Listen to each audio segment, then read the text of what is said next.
Oh, is it time? Good morning. All right, I'm going to be the first one to say it. Happy anniversary. Oh, thank you.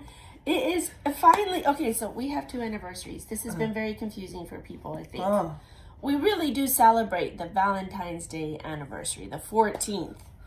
But we had 2 weddings. So we had one wedding here in the States, and it was on the 7th of February of 1998. And then we flew down to Guatemala and had our church wedding down there. So we do actually celebrate the one on the 14th.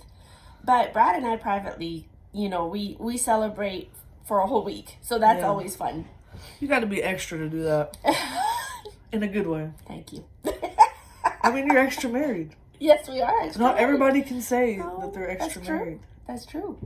It's like one wedding just couldn't show all of my That's love. right. That's right. That's awesome. Awesome. It is their anniversary. This is discipleship week. But today, we're just going to take a day and we're going to walk down memory lane, okay? Okay. You're going to walk with me? Yes, yeah, absolutely. Okay, I don't have any dramatic walking down memory lane music. But it'd be how's that? Let's go. There you go. All right, you feel it? Are you there? I'm feeling it. Way back 25 years ago. Picture it in your mind. 25 years ago. Yes. You're in Tulsa.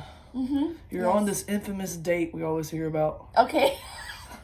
Where you're asking a series of seemingly innocent questions to our Father. Uh-huh. What were you doing? Okay. All right. Very good. Okay. So I'll back up a little bit and just say that for those of you who don't know, Brad and I met at Bible school in Tulsa, Oklahoma. I had come up from Guatemala, and he had come from Birmingham, Alabama the same year. And we were some of the first people that each other met. Does that make sense? Like, I think he was person number 3 that I met. See, that just sounds more romantic. Every time I hear the story, it's like, oh, yes. And we actually met at a hangout for young adults because everybody was arriving in time for school, kind of a thing. And right away, I could tell he liked me, and he figured out I was from Guatemala. I was wearing some Guatemalan jewelry. He had been to Guatemala before, which impressed me because not a lot of people have gone to Guatemala and remember the names. And it was really cute because he's like, isn't that vest Guatemala? And I said, yes. He goes, oh, I've been there. And he starts rattling off all these awesome names that I could sort of understand, but he was kind of butchering them, and it was really cute because he was trying. But he remembered names. They're not easy to remember. I mean, I'm talking Escuintla, Retaluleu. Those are hard things to remember if you're not a local, even for Spanish speakers. And he totally remembered. And so I was like, oh, very impressive, very impressive. So I liked him too right away, but I was 18. I had just come from Guatemala, and I was like, I need to focus. No boys, Selena, no boys. And so I made sure that, that I said no to any dates. He asked me out, and I said no. All the things. So before this date we're leading up to, was this before or after your Spanish flyer came down? Okay, that was before. Yeah. He got my phone number, and he had called me, and the chickens are really loud right now. Just a little real moment. Yeah. But he had called me, and I was like, oh, no, I can't chat with you. I like you too much. Click. So he one time came over to the apartment, and he was knocking on the door. And I opened the door. Oh, hi. No, I'm sorry. You can't come in. We'll just see you at school, okay? Close the door. He's like, what? I was like, I've got to focus. No boys. Yeah, it was pretty brutal. So then, probably a few months later, I started some Spanish classes because at Bible school, everybody goes on missions trips. Most missions trips back then were to Latin America. So I thought, I need to make a little extra cash here. I was making $5 an hour in the mailroom, and I needed extra cash. And so I was gonna teach classes, and I got one student. Guess who that was? It was Brad Holloman. I'm like, at a place like this, why in the world is there only one student that's interested? How many years later? Fast forward how many years? So, Was it recently, about wasn't 20 years later, yeah, it was very recently. About 20 years later, I found out Brad took down my announcement. Once he saw it and he saw it was me and what I was doing, he figured this was perfect for him to have me all to himself in Spanish class. And so he took down my announcement from the student bulletin board. And I was like, oh, you did what? No wonder nobody was going. Yeah. So it wasn't that there was no market. No, there's a The plenty market was crashed. Somebody crashed my Did market. they at least pay you for the lessons? Yeah, he paid for lessons. And when he started bringing apples to the teacher every time, I thought, oh, okay, I can't, whatever. It's funny. Anyway, so, yeah, that's before. That's before. So what happened? Somewhere between after the flyer came down and before this date, you relented. Well, that was around first year. There's 2 years. It was a 2-year program when we were there. Mm-hmm. And so first year I was like, no boys. And second year, probably halfway through second year, I felt a little bit more confident that I wasn't going to mess up my entire life just because I was independent by myself, very far away from my family and all of that. I just wanted to make sure I was doing the right things and all of that. And so when second year came around, I had a well-established group of friends, and he was in the same circles, sort of. His roommate was in the same circle as my best friend because they were in the same track for second year, which was youth ministry. And so my best friend at the time had her whole family was there. And so they were like my family. It's for single kids that are far away from mom and dad, and the comforts of home and home cooked meals and all the things is really nice to have a family that you can go hang out with and everything. Well, that was who they were to me. And so I kept going over there a lot, and all of a sudden Brad and his roommate started showing up a lot. And so he just kept popping up. He just kept hello, I'm here. But anyway, it was really sweet because around my birthday of that second year, they decided to celebrate my birthday, and that was really fun. For me, birthdays are very special. And so I was like, oh, that's really sweet, and so then I just started noticing him wanting to chat with me more, not just joking or let's play a card game, which is what we usually did at my friend's house, but more, so where do you see yourself? Like, what do you want? No, he never asked that. I'm the one that asked that. He would just trying to get to know me a little bit better, if you will. Just the conversation deepened a little bit. And that's when I started I was like, I don't know what to do. Because I actually liked Brad from the moment I met him. But I was so scared, and I was far away from my family. And just, we've talked about relationships. The way I was raised was, if you don't think this guy is marriage material, don't even go there. Don't open your heart. Don't let your emotions go there. Brad says, don't get Twitter pated. Just don't, because it's, once you go there, it's hard to reel it all back in. And so it took my best friend kind of kicking me in the seat of the pants going, I think you're just scared.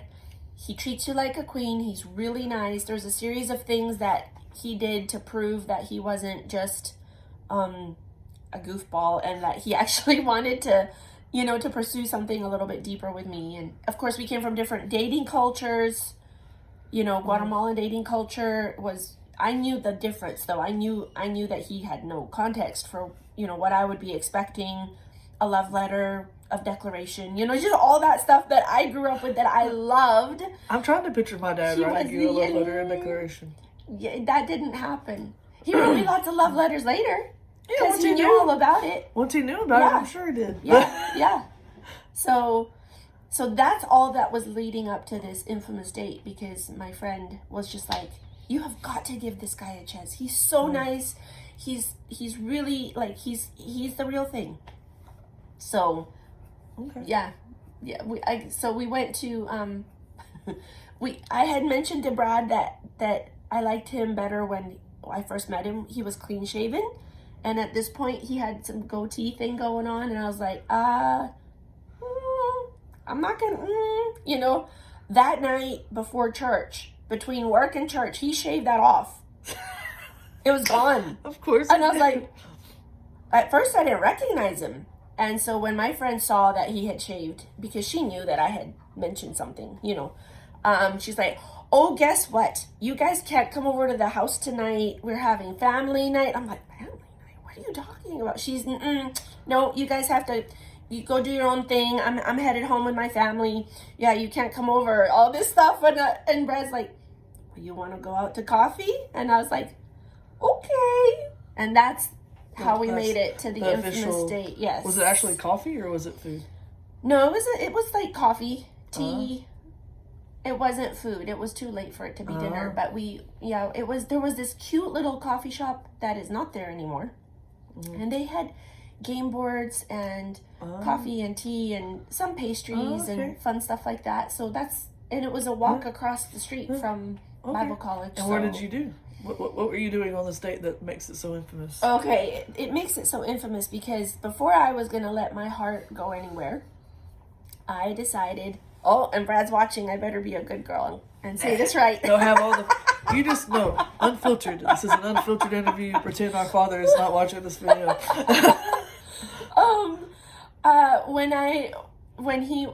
When we started walking across the street, I thought, okay, I need to see if this guy is not just serious about me, because that he had proven he was serious about getting to know me, but if this is someone I can actually run with, you know. And I was already a very goal-oriented, I know where I'm going kind of I know what I want, and I know what I don't want kind of person. I think I was 19 at the time. And so in my head, you know, I was this big grown-up, and we're going to have a grown-up conversation, right?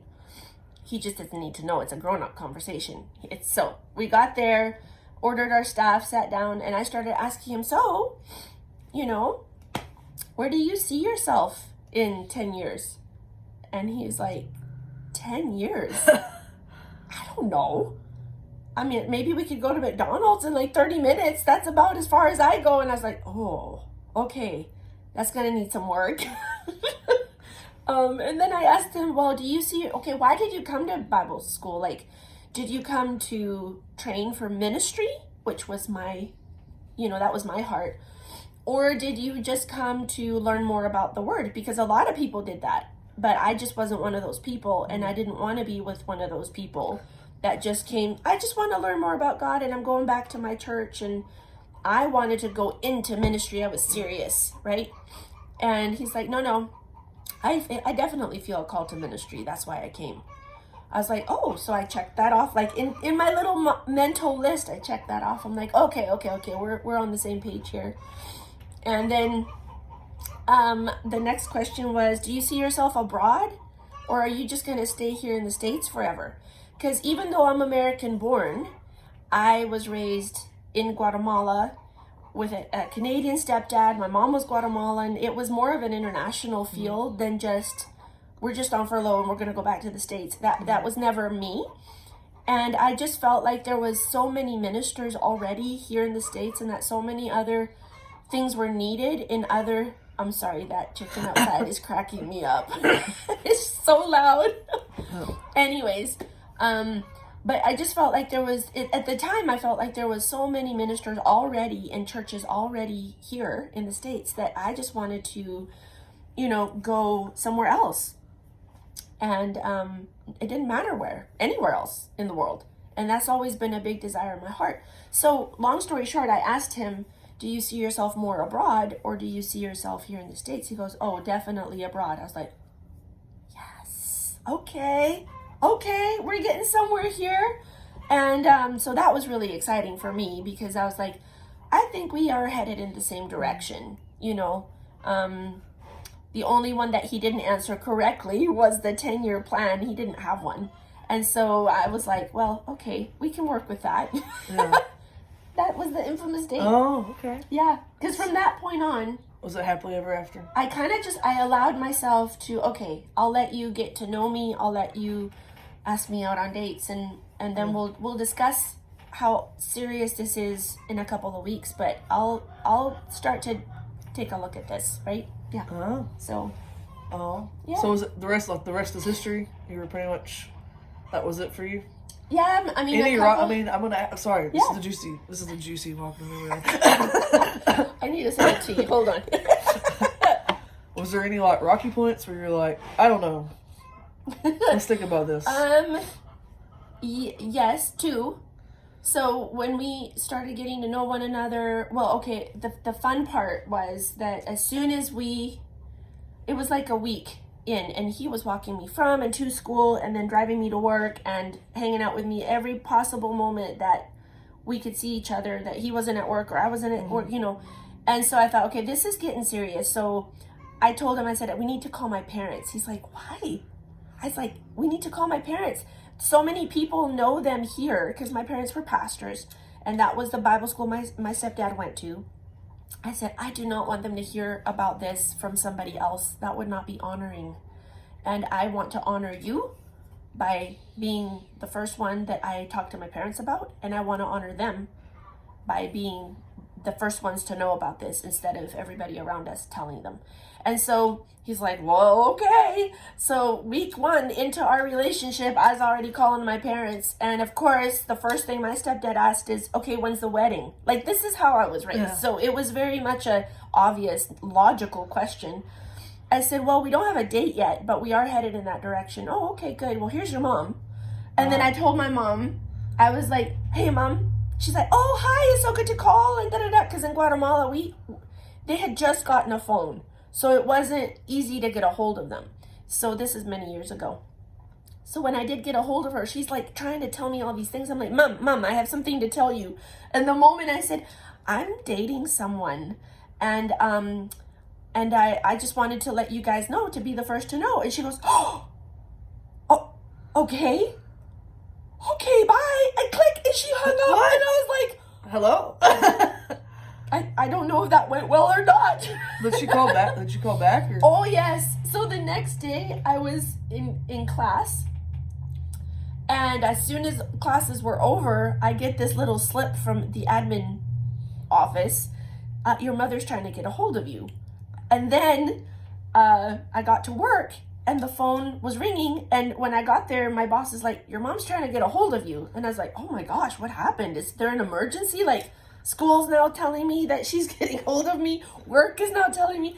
So during my break, I called her. I called her to Guatemala, and she could not stop talking.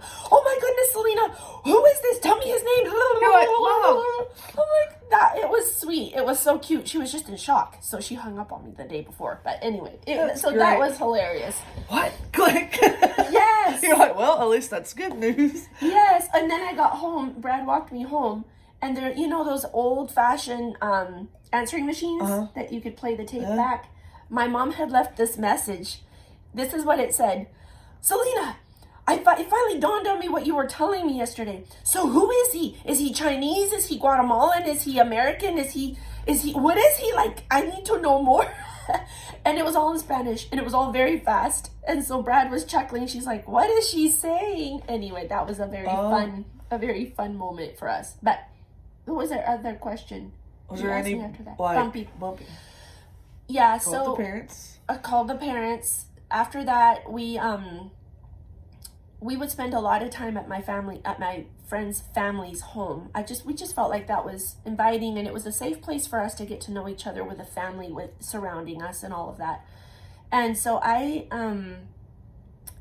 on one of the walks back to, because we lived in the same apartment complex that was about, I don't know, a few blocks away from their house. So on one of those walks home, he mentioned to me that he had a daughter. Oh. And he's like, okay, before we get any more serious, you need to know this. I know that I have a daughter, and I have not been part of her life, and I want to be part of her life eventually.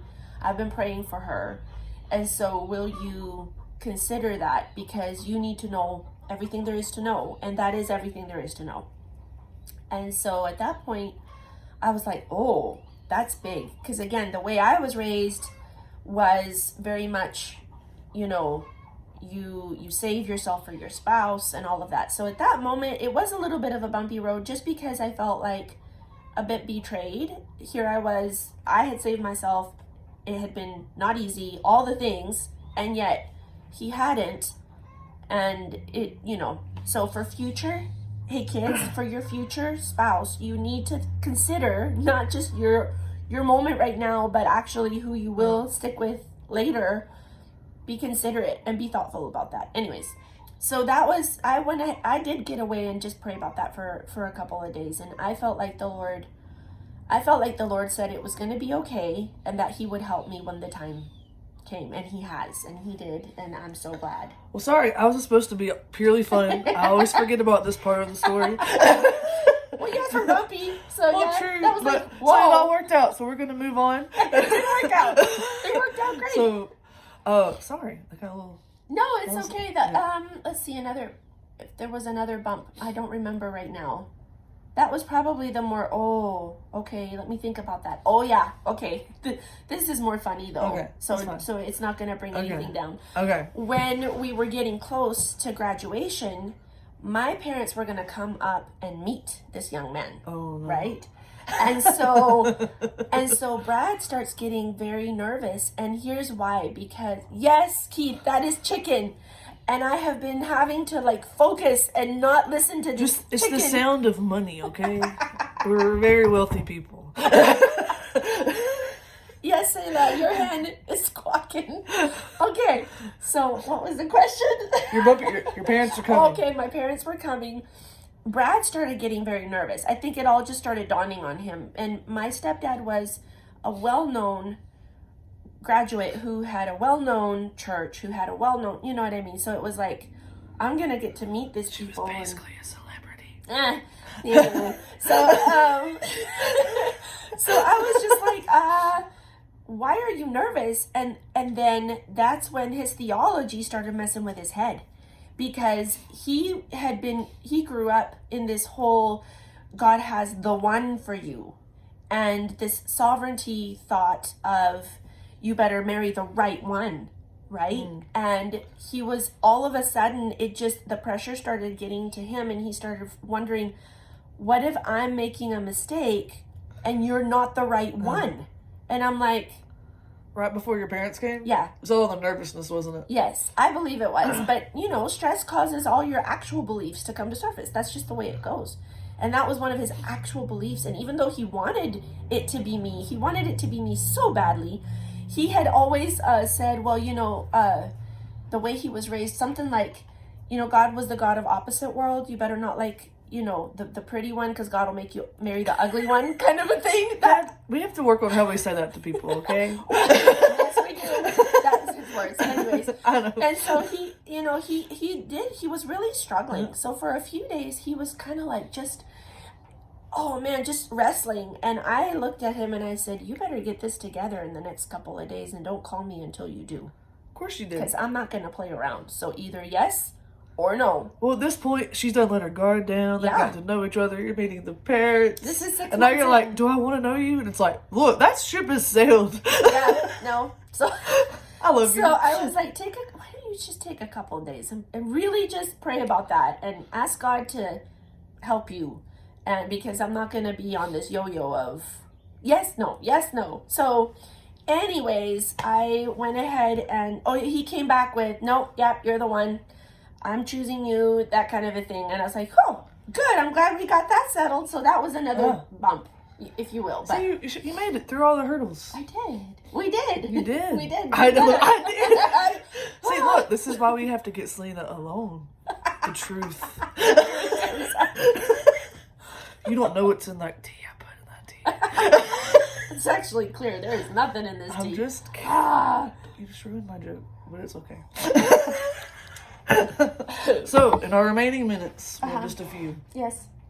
So I've heard that you started dating around your birthday. Yeah. True? Yes. False? Yeah. Okay. Yeah, true.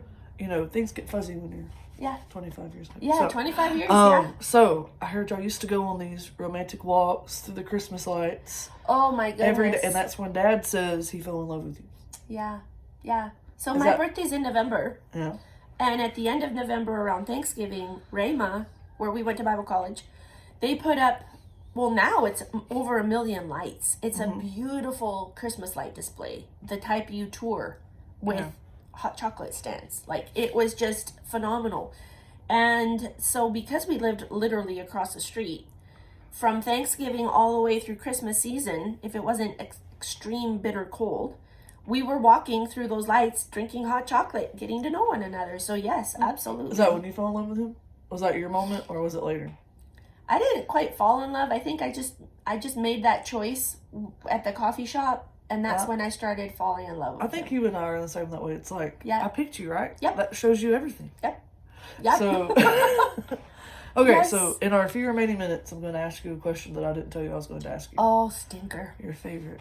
Oh, boy. You've grown to love this about me. I know deep down.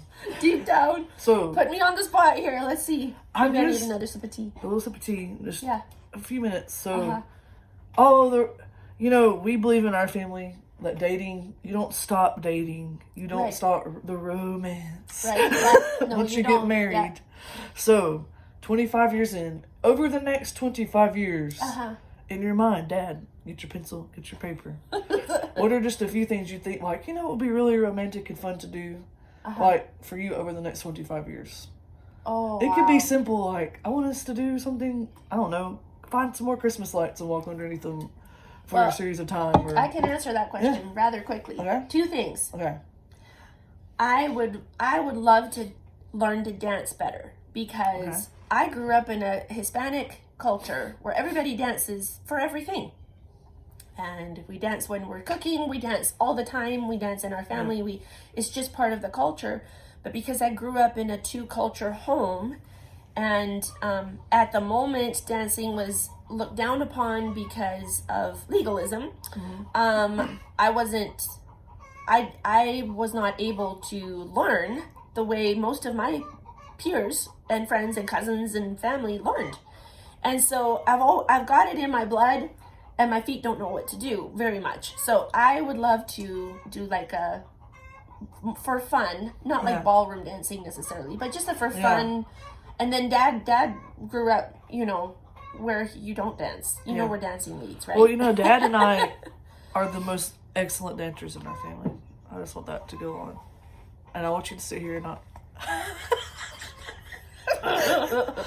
Okay, and the second thing. And the second thing is, to me, it was very romantic to go on all of these adventures of faith in missions with Brad. We went to many places, and everything was always new and exciting and different. And we had each other when we didn't understand the language around us. We had each other when we didn't understand the culture around us. We had each other when there was major jet lag and you were 12 hours difference from home. We were with each other when suitcases would get lost and arrive 2 weeks into your trip. We were with each other on the Amazon when they were like, don't fall overboard, there's piranhas. We were with each other during all these amazing things. And there's just the journey God has had us on. We haven't really been able to travel together like we did many years ago. And so now I feel like for the next 25 years, I'd love to have some of that come back. And just for us to travel together again and just see God move, in his kingdom with the heartbeat that he gave us, which was just in other nations and stuff. Not that we don't absolutely love what we're doing here, because this adventure of faith, where we've been here in Alabama for the last 9 years and with our church family, that has been like a deepening experience where the depth of how can I say this, the depth of ministry, when you go on missions, whether you live there or whether you visit, because we did both, it's just kind of you in your mind you're there short term, but so the depth that we've experienced here, because we're not here just short term, has been beautiful to see. And of course our kids and all the things that have happened for family have been just so valuable. But just getting to go on more adventures of faith around the world, in places where we don't understand the language and we might be eaten by something monstrous, and all the adventures, I think that's what I would like. Cool. Well, that's awesome. would you say that you feel more in love today? Like, I know people say that all the time, but is it a true statement for you? You feel more in love now than you did 25 years ago? Absolutely. It's like for the first 25 years, you're just getting to know one another better. And you learn how to navigate bumps, and you have ups and downs, and you're raising a family, and you're moving other projects forward, like, big life stuff. Yeah. But yeah, and it's a different kind of love. It's not just the we have chemistry, kind of love. Yeah. It's just the choosing each other every day, through all the sleepless nights with babies and just all it's through thick and thin, through all of that, and then you just bond at a whole other level. So yes, absolutely. But that has been very intentional. Yeah. And Brad has been very intentional to make sure that I feel loved and romanced and all the things, and that was very important to me because I grew up in that Latin romantic culture, right? So he's done a great job with making sure he's intentional about that. Never flowers. That's not the type of thing he does. He doesn't do flowers, and most people hear like, oh, he doesn't bring you flowers. I'm like, no, but he does so many other things that speak to me. Yeah. So he's just. I'm glad you're enjoying our chickens, man. I'm not. But. So, happy Valentine's Day, everyone. Yes, happy 25th anniversary. Thank you. We have learned a few things today. We've set the record straight. Yes, we have. We have the record. It's now put in history. Yes, there you go. And what I heard was, even when you're married, you should still be romancing who you're with. Oh, you absolutely. should still be knowing them. Yes. You can still be intentional. You don't have to be from somewhere else to be intentional with your spouse and all the fun and beautiful things. Yeah. So go out and do fun and beautiful things with each other if you have a boyfriend, girlfriend, wife, person. Yes. Enjoy your day. Yes. We'll see you later. Go to thehollimans.com. Yes. You can find out more about who we are. The February edition of the newsletter come out soon. We'll have our resources, all of the fun things, and we will see you tomorrow. Yes. Bye.